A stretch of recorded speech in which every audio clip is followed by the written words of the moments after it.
You ever tried something and it didn't come out the way you wanted it to come out? You had high expectations for it, and then when you actually finally did it, it didn't come out how you wanted it to. And it was a complete disappointment, and you end up quitting. A lot of people are looking for success. They're looking for the next big thing. You know, sometimes we might have fall into this shiny object syndrome.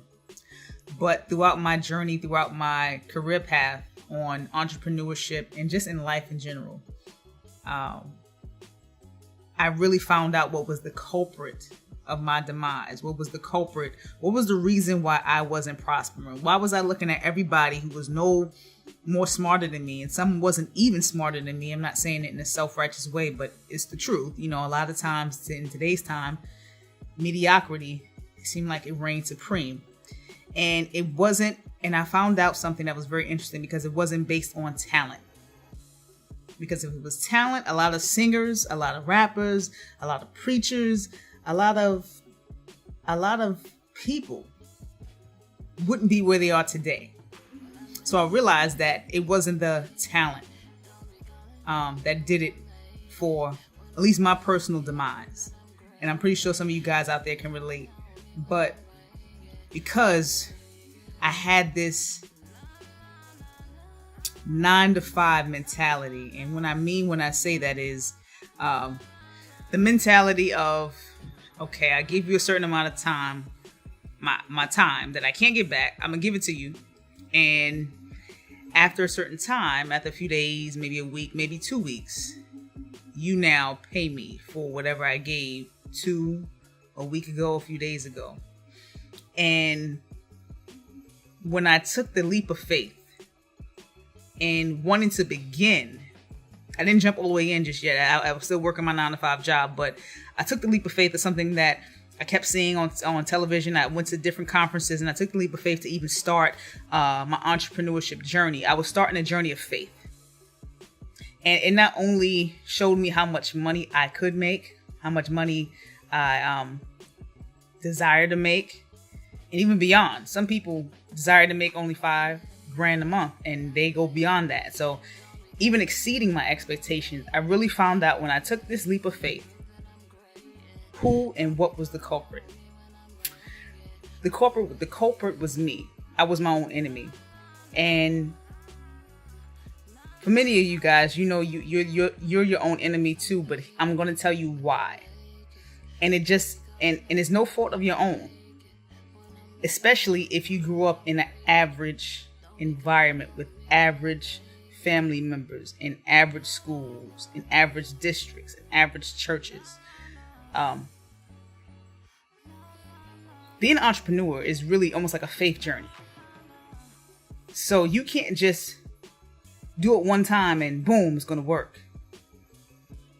It's like you're on a spiritual journey, whether you believe God or not. You're on a spiritual journey to the divine, meaning to the destination that you always knew was possible. And so what I noticed as I was going through, when I did start my entrepreneurial journey and just trying to do something that never been done before, and changing habits and changing beliefs, I started to notice that I was a dabbler. That a lot of times I started something and I would do it. You know, I had the courage to just step out and do it. Some people just, in a sense, just kind of stay where they are, and they never go out and even try.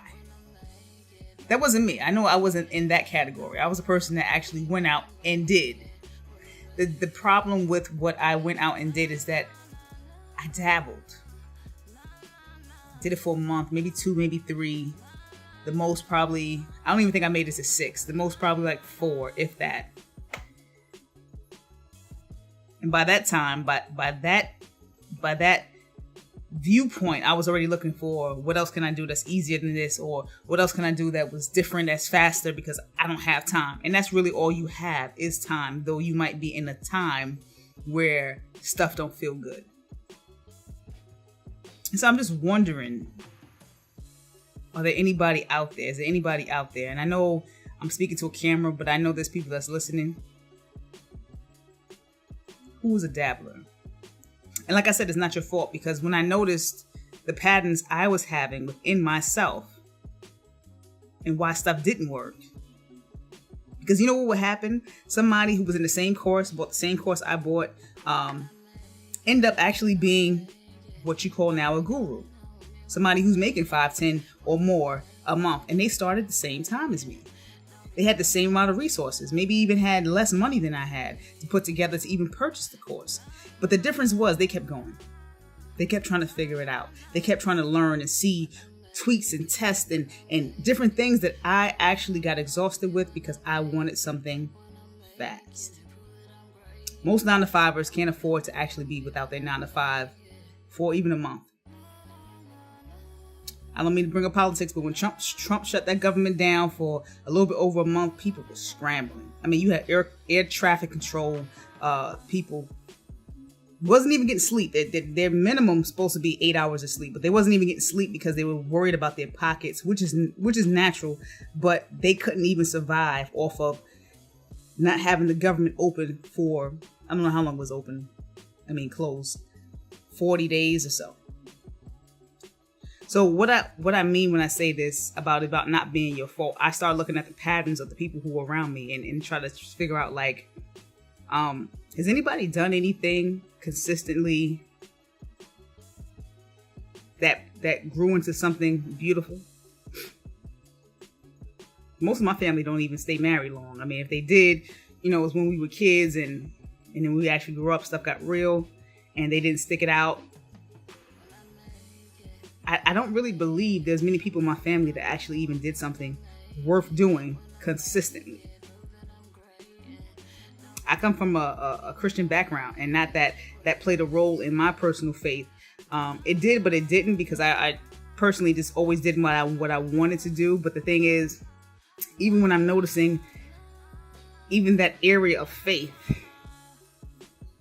there's still some inconsistencies. And I want to ask you, are you a dabbler? Is the only thing consistent about you quitting? That you can't stick with anything long enough, that you can't do it long enough, that you can't hang in there and figure it out, ask questions after questions, even if it looks impossible to do, even if it looks like you're wasting your time, even if your friends and family say, are you still on that? Yes, I am, because I'm a consistent person. That's why most people fail in life. That's why most people fail in marriages, in relationships. That's why most people fail in businesses. That's why most people fail in anything, because the only thing that they are consistent in is dabbling, is quitting. Guys, if you had a guy named Russell Brunson, who's a creator of ClickFunnels, he's a CEO, one of the CEOs of ClickFunnels. If you had Tony Robbins, if you had Gary Vaynerchuk, if you had, I don't know, all of these gurus who are making money today, and they sat down and they actually wanted to analyze your business, see what's going on, and you paid them money to actually say, Russell, Tony, whoever, make this work.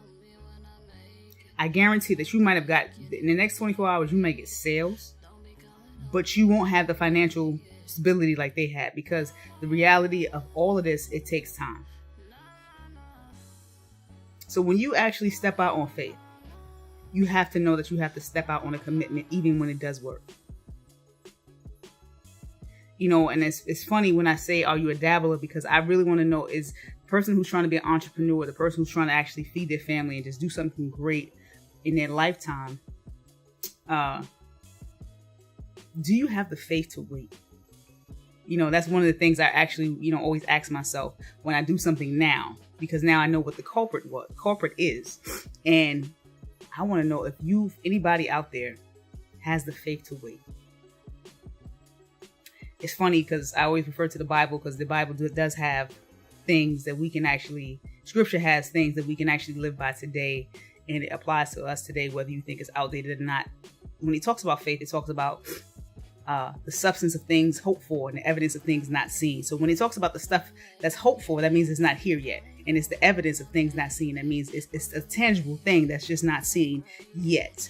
So when people talk about faith, we say it's such a common word, like, are we there yet? Or, bye Felicia. You know what I'm saying? Like, it's such a common, popular word, but it's is so much of the truth is ridiculous. Do you have faith for the wait? 50 Cent talked about it. Jay talked about it. All these rappers and people that's on, whether you like them or not, talked about it, about there being a time where it didn't work. The skill set was there. So the skill has nothing to do with the actual process within itself. It's just the skill is there to just be sharpened, but your faith is there for the wait time of when it does work. And that's really all I got, guys. Get out of that mind state, that 9 to 5 mind state of instant gratification. A lot of stuff is instant. Guys, I eat instant oatmeal, when I'm on the go. But the thing is, can I slow it down? Because we all know that cooked food that's been served for hours and hours and hours, been prepped for hours, has been sauteed and seasoned and sat for a while, tastes much better than the McDonald's down the street. You cannot replace that. But McDonald's is common. McDonald's and Wendy's and all them fast food places, it's just an everyday thing. There's nothing special about it. But when you have a chef that actually knows how to season, proportion, and let that meat cook and simmer and before they even cook the food, they prepped it for hours, maybe even days before you actually taste it. So when you taste it, the gratification of your taste buds is so much satisfying than the actual fast food chain down the street. And you can't replace that. It takes time. And that's what I want you guys to understand, that success, even if you actually pay $50,000 or $100,000 to get the knowledge, it takes time. I don't want people to be delusional about it. I don't want people to feel that, hey, I paid you all this money, I'm expecting $1 million in my bank account tomorrow. I paid you $50,000. I blew all my 401k, all my life savings, and you telling me that I gotta wait? Yes. The question I have for you guys is, do you have faith for the wait? Are you a dabbler? Because maybe that is the culprit. Think about it, guys. There's nothing new under the sun. There's nothing new on what one person does versus the next person. There's another software out there besides ClickFunnels. There's another option of phone besides Apple. But the difference is, the difference and also the similarity is both of them are effective. They both are areas of choice where you have options. And these people who actually made these phones or enhanced these phones are financially stable. So that means you might say, hey, I don't like hip hop because the state of hip hop today is trash compared to the old school hip hop or the hip hop in the 80s and 90s. Okay, you might have a point. But if it was based on talent, just talent, then some people in the industry today wouldn't be where they are. But it's not. But this is all of this. What I'm saying here is trying to get you to understand the reason why people fail in whatever it is, in the mind state of business, in relationships, in careers, everything.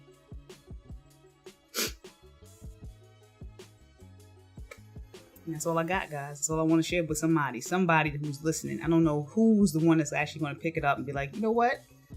Let me stick to it. Do I believe it enough to actually just wait it out? Regardless of what people say. Regardless if I'm fighting myself and my own thoughts. And if I can just help one person, I've done my job. And the reason why I make these videos, guys, the reason why I do what I do, the reason why I sit back and just analyze and just try to figure out something that I can share with somebody that can help them, is because I believe that you are worth it. And I'll see you in the next video.